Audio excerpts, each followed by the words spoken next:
Читачильник жатыр. О, балам, бұл жақсы оқу.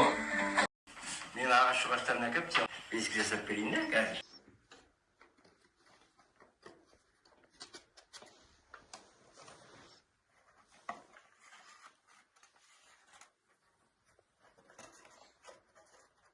Ал балам, бұл бесік ағаштан жасалған. Бесіктің шегесі арқылы бір-бірін біріктіру арқылы бесікті жасайды. Ежелде қазақ халқы баланы бесікке бөлеген. Қазақта мақал бар, тәрбие тал бесіктен деген. Осының өзі айтып тұр емес пе? Бесікте бала таза жатады. Бесікті әкең қалай жасап жатыр? Барып көре ғой балам. Жағын бел ағаш деп атайды, астын балам арғымақ деп атайды. Халық дейді, мұнауны бала құла кетпеу үшін жақтау дейді. Балам, бесік дайын болды. Бұл бесік қайын қара ағаштан жасалады. Ал анасы бесік дайын болды. Ой, рахмет әкесі, керемет бесік дайындапты. Келе ғой, бесіктің көрпешелерін бірге төсейік. Мынау бізде көрпесі. Мынау жастығы болады.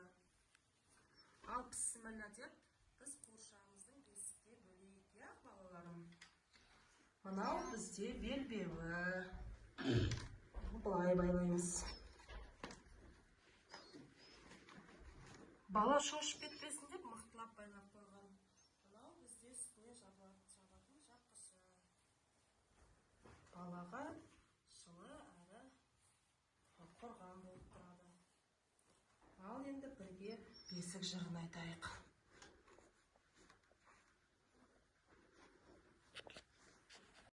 Әлі ақ бөпем, ақ бесікке жат бөпем, жылама бөпем жылама, шілік шағып берейін, байқұтанның құйрығы. Дядя, атқа. Жарайды балам, жүрмін. Ал қызым, жігіттер атқа мініп келгенше екеуміз бауырсақ пісірейік.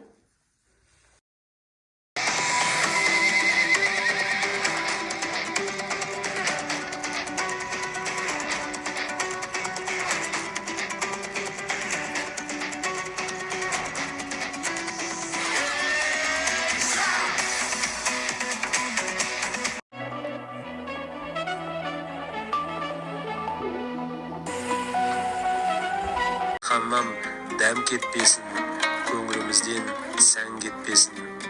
Ұрпақ ұлыс аман болып, өмірімізден мән кетпесін.